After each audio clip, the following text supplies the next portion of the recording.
আসসালামু আলাইকুম, আমি রাজীব হাসান শিবলি। চলুন আজকে কিছু কথা শেয়ার করা যাক।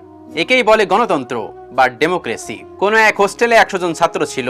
তাদের টিফিনে প্রত্যেকদিন সিঙ্গাড়া দেওয়া হতো, কিন্তু এই 100 জনের মধ্যে 80 জনই প্রতিদিন একই খাবার খেতে চাইতো না। তারা টিফিনে অন্য কিছু খাবারের জন্য হোস্টেল সুপারের কাছে আবেদন করলো, কিন্তু এই 80 জন বাদে বাকি যে 20 জন ছিল তারা সবসময় সিঙ্গাড়াই খেতে চাইতো। অবশেষে হোস্টেল সুপার ভোটের ব্যবস্থা করলেন এবং বললেন যে খাবার সর্বাধিক ভোট পাবে সেই খাবার প্রতিদিন টিফিনে দেওয়া হবে। ভোটে দেখা গেল ওই 20 জন ছাত্র প্রতিদিন সিঙ্গাড়ার পক্ষে ভোট দিয়েছে। বাকি 80 জন ভোট দিয়েছে ঠিক এভাবে। ডালপুরির পক্ষে ভোট দিয়েছে 18 জন, পরোটা ও সবজি খেতে চায় 16 জন, রুটি ও সোলার ডাল খেতে চায় 13 জন, মাখন পাউরুটি খেতে চায় 11 জন, নুডলস খেতে চায় 10 জন, ভেজিটেবল রোল খেতে চায় 7 জন এবং এগ টোস্ট খেতে চায় 5 জন। এই 80 জন প্রতিদিন টিফিনে ভিন্ন ভিন্ন খাবার খেতে চায়। ফলাফল সেই সিঙ্গাড়া সর্বাধিক ভোট পাওয়াই প্রতিদিন টিফিনে সেই সিঙ্গাড়াই চলতে লাগলো। মোরাল অফ দ্য স্টোরি হলো, যতদিন 80% মানুষ নিজেদের স্বার্থপরতা নিয়ে দ্বিধাবিভক্ত থাকবে,